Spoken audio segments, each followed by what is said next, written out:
Este hombre se encontraba en una cama de hospital, cubierto nada más por una sábana, y con múltiples aparatos conectados a él que le mantenían con vida en el estado de coma en que se encontraba. Su esposa estaba a su lado tomándole de la mano, preocupada por él. Él, por su parte, en ese momento se encontraba en otro mundo. Se sentía en un mundo gelatinoso rodeado de raíces que se movían junto a él y caras grotescas que de repente surgían de aquella sustancia emitiendo sonidos similares a quejas o aullidos. Un latido constante sonaba en aquel mundo como si un herrero estuviese golpeando un enorme yunque en forma metódica, a pesar de que no era consciente de haber tenido una existencia anterior. Él sabía que no pertenecía a ese mundo, y poco a poco empezó a ver unas fibras luminosas que se acercaron hasta convertirse en un haz de luz que le fue extrayendo del mundo gelatinoso, y se encontró con que iba viajando, volando en una alfombra llena de colores y de figuras geométricas muy diversas, y que una persona muy hermosa, una mujer muy hermosa, joven, de cabellos rubios, le acompañaba en aquel mundo y le iba guiando. A sus pies se encontró con mucha gente que estaba alegre y también con animales llenos de plenitud, de alegría y de tranquilidad, y se dio cuenta que iba volando en las alas de una mariposa. También sintió la presencia de un ser superior que forma la esencia no solo del mundo en el que vivimos, sino de todos los mundos que existen, y que es un núcleo que le llenó de conocimiento sin que mediara un proceso de aprendizaje. Las explicaciones de las cosas llegaban simplemente a él sin tan siquiera plantearse dudas sobre todo lo que le rodeaba. Este hombre durante su vida había sido médico y como tal se había acostumbrado a rechazar todo aquello que hablara de la vida después de la muerte. Él, de hecho, era uno de los neurólogos, de los neurólogos más reconocidos a nivel mundial en materia de cirugía.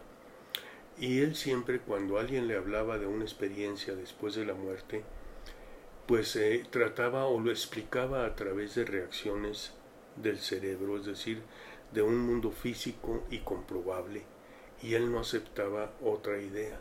Pero sin embargo se vio enfermo de esta manera.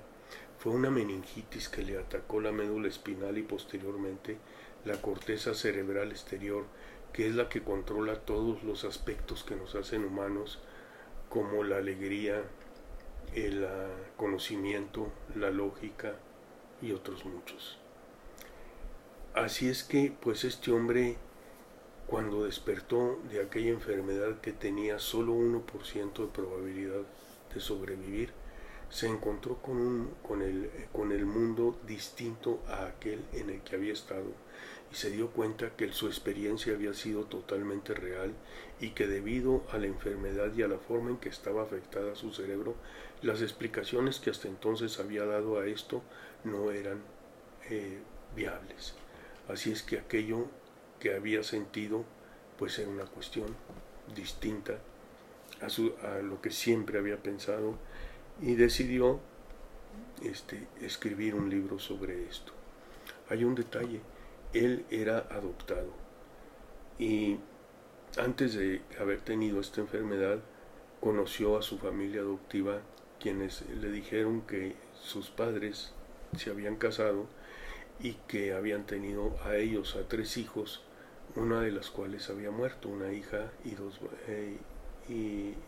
dos hijas y un varón, y una de las hijas había muerto. Después de su experiencia, este hombre empezó a escribir lo que había tenido o lo que había vivido en aquel mundo mientras estuvo enfermo, y posteriormente se encontró con sus hermanos adoptivos, no con sus hermanos adoptivos sino naturales, en California, y ellos le enseñaron una foto de la hermana muerta. Para su sorpresa, era la persona, el ángel aquel que le había estado acompañando durante su viaje en el mundo en el que había estado cuando estuvo en coma. Leer este libro, el libro del médico Eben Alexander, que se llama La prueba del cielo, realmente es una buena experiencia y que nos lleva a una serie de reflexiones, sobre todo a reafirmar la creencia en nuestro espíritu y en la sobrevivencia de después de nuestra muerte física, pero también lo hace uno reflexionar sobre lo inútil que es la ambición de riqueza y poder, que a veces nos hace olvidar lo que es realmente importante para esta vida. Les agradezco su atención. Los invito a consultar mis columnas en www.oscarmuyercril.com. También los invito a leer mis columnas los viernes en el periódico Hoy de la ciudad de Chicago y los domingos en el periódico El Heraldo de la ciudad de Chihuahua. Muchas gracias por haber estado en mi canal.